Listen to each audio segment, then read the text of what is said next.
चलिए दोस्तों, नमस्कार। आप लोगों को हमारे यूट्यूब चैनल पे बहुत बहुत स्वागत है। और हमारे यूट्यूब चैनल पे जो भी नए हैं, सबसे पहले चैनल को सब्सक्राइब कर लीजिएगा और बगल में बेल आइकन को दबा दीजिएगा। तो हम लोग पिछले क्लास में पढ़ने वाले थे जिसका नाम था प्रकाश का परावर्तन। इसका कुछ पार्ट को पढ़े थे और कुछ आगे बचा हुआ है, तो आज इसको फिनिश करने वाले हैं। तो चलिए, जो भी आप पीछे पढ़े हैं उससे संबंधित मैं आप लोगों के सामने कुछ क्वेश्चन पूछने जा रहा हूं और उसका जवाब दीजिएगा। पहला क्वेश्चन है कि उत्तल दर्पण में किस प्रकार का प्रतिबिंब बनता है। पहला क्वेश्चन क्या है, जवाब दीजिएगा। उत्तल दर्पण में किस प्रकार का प्रतिबिंब बनता है? उत्तल दर्पण में किस प्रकार का प्रतिबिंब बनता है? तो आप बताइएगा कि सर जी, उत्तल दर्पण में काल्पनिक, सीधा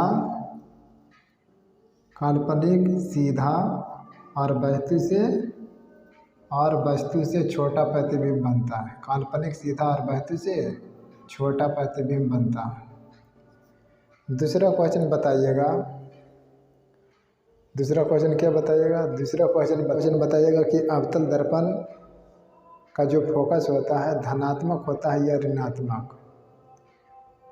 अवतल दर्पण का फोकस क्या होता है, धनात्मक या ऋणात्मक? तो आप बताइएगा कि सर जी, अवतल दर्पण का फोकस ऋणात्मक होता है। क्वेश्चन नंबर तीसरा है कि समतल दर्पण में किसी भी वस्तु का प्रतिबिंब देखने के लिए दर्पण की लंबाई वस्तु की लंबाई का कितना होना चाहिए? कितना होना चाहिए? तो आप लोग बताइएगा कि सर जी, वस्तु की लंबाई का आधा होना चाहिए दर्पण। ठीक। अगला क्वेश्चन बताइएगा, फोकस किसे कहते हैं? अगला क्वेश्चन क्या बताइएगा, फोकस किसे कहते हैं? फोकस किसे कहते हैं? तो हम बताए थे, प्रधान अक्ष के समांतर आपतित किरणें परावर्तित होकर प्रधान अक्ष के जिस बिंदु पे मिलती है या मिलती हुई प्रतीत होती है उसी को बोला जाता है फोकस। उसी को क्या बोला जाता है? फोकस। और लास्ट क्वेश्चन आप लोग बताइएगा कि दर्पण का द्वारक किसे कहते हैं? क्या बताइएगा? दर्पण का द्वारक किसे कहते हैं? क्या पूछे? दर्पण का द्वारक किसे कहते हैं? तो हम बताए थे कि दर्पण का जो कुल चौड़ाई होता है ना, उसी को बोला जाता है दर्पण का द्वारक। उसी को क्या बोला जाता है? दर्पण का द्वारक। और 2024 में जो पूछे जाने वाले क्वेश्चन है, बताइएगा, VVI क्वेश्चन है कि प्रकाश का परावर्तन किसे कहते हैं और इसके कितने नियम हैं और कौन कौन सा नियम है? क्या बताया कि प्रकाश के परावर्तन के कितने नियम हैं, ये आपको बताना है। सबसे पहले आप बता दीजिए कि प्रकाश का परावर्तन किसे कहते हैं। उसके बाद बताइएगा कि प्रकाश के परावर्तन के कितने नियम हैं और जो भी नियम है क्या क्या नियम है जो बताइएगा। तो हम बताए थे, क्या बताए थे कि प्रकाश की किरणें दर्पण से टकराकर अपने ही माध्यम में लौट जाने की जो घटना होती है उसी को बोला जाता है प्रकाश का परावर्तन। प्रकाश की किरण को दर्पण से टकराकर अपने ही माध्यम में लौट जाने की जो घटना होती है ना, उसी को बोला जाता है प्रकाश का परावर्तन। और बताए थे प्रकाश के परावर्तन के कितने नियम हैं? 2 नियम हैं। प्रकाश के परावर्तन के कितने नियम हैं? 2 नियम हैं। आपतित किरण, परावर्तित किरण और आपतन बिंदु पर खींचा गया अभिलंब, तीनों एक ही तल में होते हैं या एक ही पॉइंट पे होते हैं। पहला नियम क्या था? आपतित किरण, परावर्तित किरण और आपतन बिंदु पर खींचा गया विलंब तीनों एक ही तल में होते हैं या एक ही पॉइंट पे होते हैं। दूसरा क्या है? आपतन कोण का मान परावर्तन कोण के बराबर होता है। दूसरा क्या नियम था? आपतन कोण का मान परावर्तन कोण के बराबर होता है, मतलब कोण आई के मान कोण आर के बराबर है। ठीक, तो ये पीछे जो कुछ पढ़ाए थे उसका कुछ क्वेश्चन था, आज इससे हम आगे बढ़ते हैं। तो पिछले क्लास में हम लोग पढ़े थे कि वक्रता त्रिज्या किसे कहते हैं। ठीक, तो आप लोग बताइएगा, हम फिगर बना रहे हैं। सबसे पहले बताइएगा कि ये कौन सा दर्पण है। सबसे पहले आप लोग कमेंट में जवाब दीजिएगा कि ये कौन सा दर्पण है। तो आप बताइएगा कि सर जी आप बताए थे कि जिस दर्पण की परावर्तक सतह धंसी हुई रहती है उसको बोला जाता है अवतल दर्पण। तो ये कौन सा दर्पण है? अवतल दर्पण। कौन सा दर्पण है? अवतल दर्पण। अब बताइएगा कि यहाँ जो बिंदु पर रहा यह क्या है।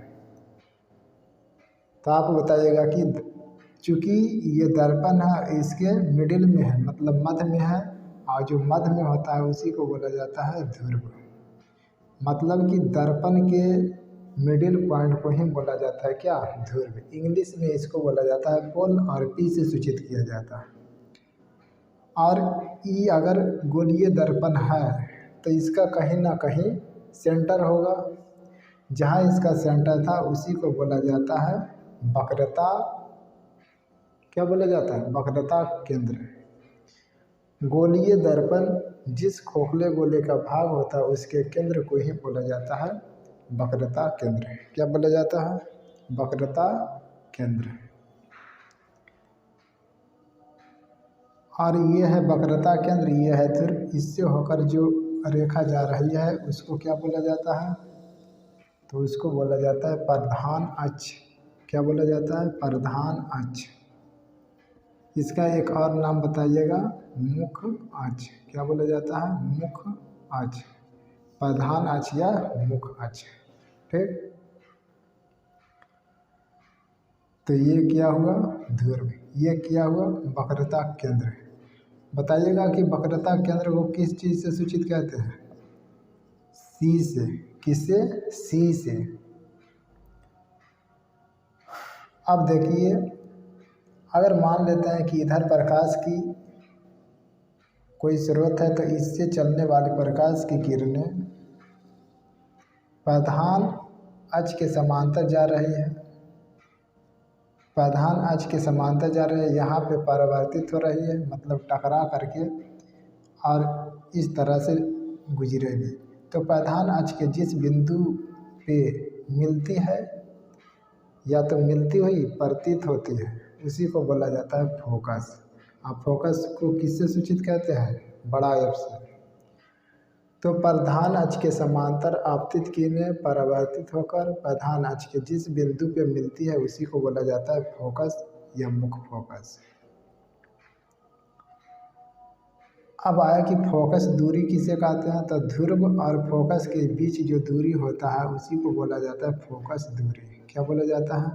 ध्रुव और फोकस के बीच जो दूरी होता है उसी को बोला जाता है फोकस दूरी, और इसको छोटा एफ से सूचित किया जाता है। इधर देखिएगा, इधर ध्रुव है, इधर वक्रता केंद्र है, इसके बीच की जो दूरी है उसी को बोला जाता है वक्रता त्रिज्या, और इसे कैपिटल आर से सूचित किया जाता है। किस चीज़ से सूचित किया जाता है? कैपिटल आर से। तो बताइएगा ये क्या है? ध्रुव। ये क्या है? फोकस। ये क्या है? वक्रता केंद्र। ध्रुव और फोकस के बीच की दूरी को क्या बोलते हैं? फोकस दूरी। ध्रुव और वक्रता केंद्र के बीच की दूरी को क्या बोलते हैं? वक्रता त्रिज्या। और इसको किस चीज़ से सूचित किया जाता है? कैपिटल आर से। और चूँकि दर्पण यहाँ से यहाँ तक इसका परावर्तक सतह, मतलब इधर से आएगी तो टकरा करके लौट जाएगी, मतलब दर्पण का कुल चौड़ाई इतना है, इसी को बोला जाता है द्वारक। इसी को क्या बोला जाता है? द्वारक। क्या बोला जाता है? द्वारक। तो ये हम लोग यहाँ तक पढ़े थे। आज इससे आगे कंटिन्यू करते हैं।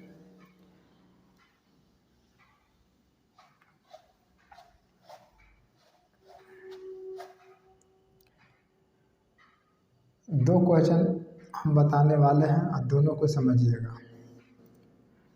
अवतल दर्पण को हम बताए थे कि अवतल दर्पण को एक और नाम बोला जाता है। बताइएगा अवतल दर्पण को क्या बोला जाता है? तो अवतल दर्पण को अभिसारी दर्पण भी कहा जाता है। अवतल दर्पण को क्या बोला जाता है? अभिसारी दर्पण। तो बताइएगा कि उत्तल दर्पण को क्या बोला जाता है? उत्तल दर्पण को बोला जाता है अपसारी दर्पण। क्या बोला जाता है? अपसारी दर्पण। बताइएगा कि अवतल दर्पण को क्या बोला जाता है? अभिसारी दर्पण। और उत्तल दर्पण को अपसारी दर्पण।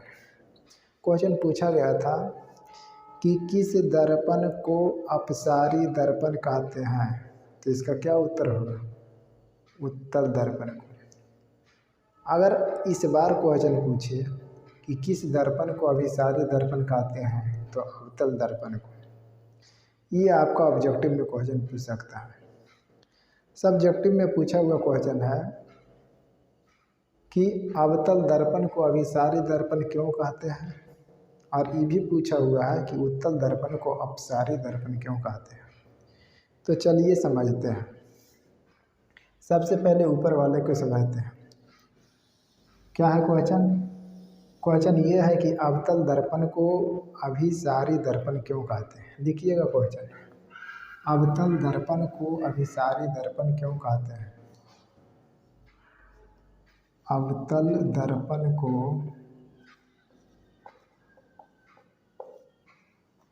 अभिसारी दर्पण क्यों कहते हैं? अभिसारी दर्पण क्यों कहते हैं? क्यों कहते हैं? तो सबसे पहले समझ लीजिएगा, उसके बाद लिखना है। मैं सबसे पहले एक अवतल दर्पण का फिगर बना रहा हूँ। किस दर्पण का? अवतल दर्पण का। ये है आपका अवतल दर्पण।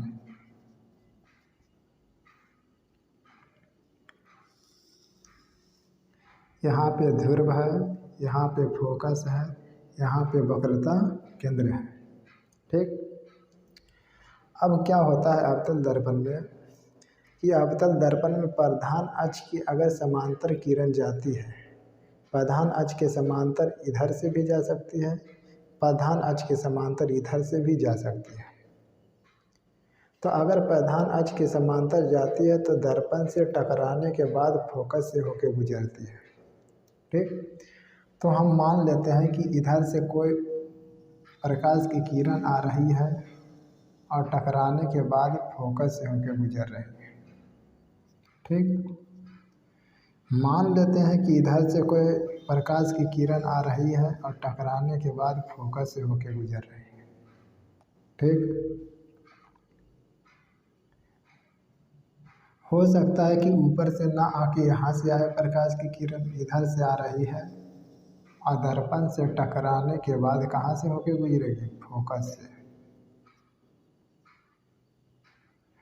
हो सकता है कि यहाँ से ना आकर यहाँ से आ रही है प्रकाश की किरण और प्रधान अक्ष के समांतर आएगी और दर्पण से टकराने के बाद फोकस से होके गुजरेगी। सही बात कि गलत बात? सही बात। हो सकता है कि यहाँ से ना आकर यहाँ से प्रकाश की किरण आती होगी और दर्पण से टकराने के बाद फोकस से होकर गुजरती होगी। क्योंकि कहा गया है कि प्रधान अक्ष के समांतर जो भी किरण आएगी दर्पण से टकराने के बाद फोकस से होकर गुजरती है। हो सकता है कि इधर से प्रकाश की किरण आए और दर्पण से टकराने के बाद फोकस से होकर गुजरे। ठीक। तो हम देख क्या रहे हैं कि प्रधान अक्ष के समांतर क्या देख रहे हैं? कि अगर ये प्रधान अक्ष है तो इसके समांतर जो भी किरण आ रही है, प्रधान अक्ष के समांतर जो भी किरण आ रही है, दर्पण से टकराने के बाद एक बिंदु पे सभी जमा हो रही है। तो चूंकि एक बिंदु पे जमा होती है और जमा होना को ही बोला जाता है अभिसारी। जमा होने वाले शब्द को क्या बोला जाता है? अभिसारी। तो चूंकि अवतल दर्पण में देख रहे हैं कि प्रधान अक्ष के समांतर आने वाली किरण दर्पण से टकरा के एक बिंदु पे जमा होती है, इसीलिए अवतल दर्पण को बोला जाता है अभिसारी दर्पण। क्या बोला जाता है? अभिसारी दर्पण। आप इसका फिगर देख लीजिए, ठीक। और इस फिगर को, इस क्वेश्चन लिखने के बाद आपको नीचे में अपने से बना लेना है। अगर आपसे गए हैं तो नीचे में बना सकते हैं, कुछ नहीं है। इधर से टकराने के बाद यहाँ से होके गुजरेगी, इधर से टकराने के बाद यहाँ, इधर से टकराने के बाद यहाँ, इधर से टकराने के बाद यहाँ, यहाँ से यहाँ और यहाँ से यहाँ, ठीक। ये लिख दीजिएगा प्रधान अक्ष, ये ध्रुव है, ये फोकस है, ये वक्रता केंद्र है। एक बिंदु पे जमा हो रही है, ठीक, मतलब अभिसारी हो रही है। इस फिगर को आप अपने से बना लीजिएगा। तो क्वेश्चन है कि अवतल दर्पण को अभिसारी दर्पण क्यों कहते हैं? तो आप कह सकते हैं कि प्रधान अक्ष के समांतर आपतित किरणें परावर्तित होकर एक बिंदु पे जमा होती है, और वो बिंदु कौन सा है? फोकस। तो एक बिंदु पे जमा होती है, इसीलिए अवतल दर्पण को अभिसारी दर्पण कहते हैं। तो लिखिएगा आंसर। अवतल दर्पण में, अवतल दर्पण में प्रधान अक्ष के समांतर, प्रधान अक्ष के समांतर आपतित किरणें, प्रधान अक्ष के समांतर आपतित किरणें, आपतित किरणें परावर्तित होने के बाद, परावर्तित होने के बाद, प्रधान अक्ष के समांतर आपतित किरणें परावर्तित होने के बाद एक बिंदु पर, एक बिंदु पर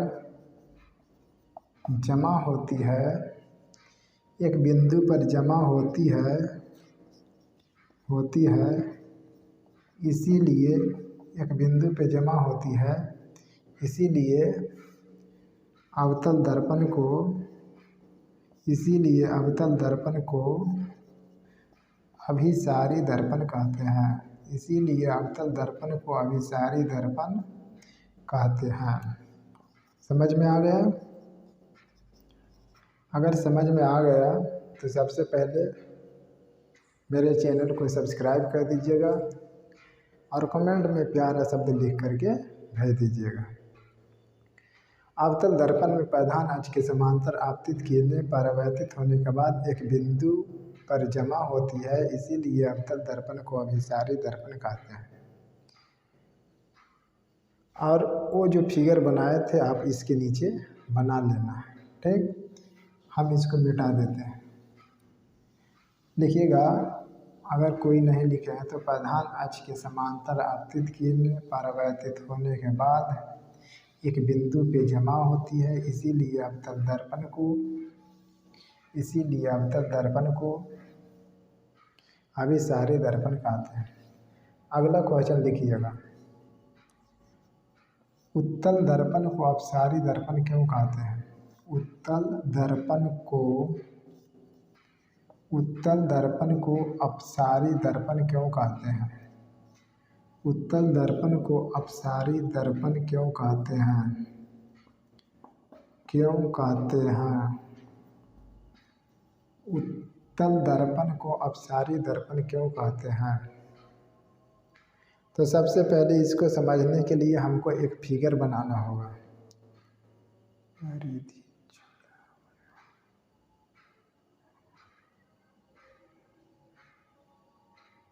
सबसे पहले इसको समझने के लिए हमको एक फिगर बनाना होगा, ठीक। तो चलिए बनाते हैं एक फिगर।